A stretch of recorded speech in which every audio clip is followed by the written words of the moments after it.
You need somebody who can help you.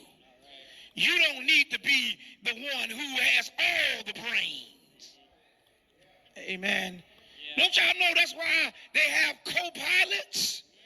What happens if the first pilot, if he knows everything? That don't make for a very good flight, amen? What if he gets sick, amen? You don't need to just go out there asking folk, can they fly the plane? I need a co-pilot. Yes, sir. Yeah. Amen. Yeah. So if you're here and you're not married yet, you're trying to marry someone who is of equal, amen, of even higher, amen, intelligence to be able to help you. Amen. You need to know God, yeah, and she needs to know God. Nobody needs to marry somebody who does not know God for themselves. Right. Amen, somebody. Right. And that's why in the church, I don't endorse when believers marry unbelievers. Right. Now, you can do it. I said you can do it. Right. But don't tell me it works better than marrying a believer.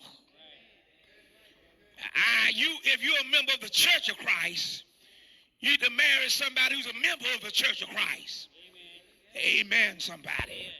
Because if we're trying to head in the same direction, I'm doing marriage counsel now.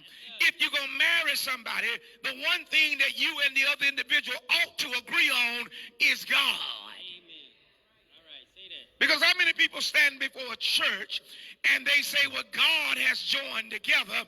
If you two cannot agree about God, you ain't going to stay married. Right. Amen, somebody. Right.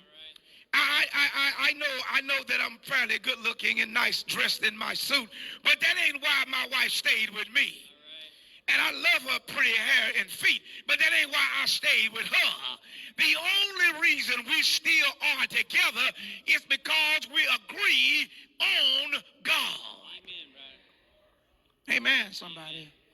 Because that's the only one can fix us two troubled people. Yeah. Amen. Is having God in the middle. Yeah. I'm preaching up here, Isaiah. They just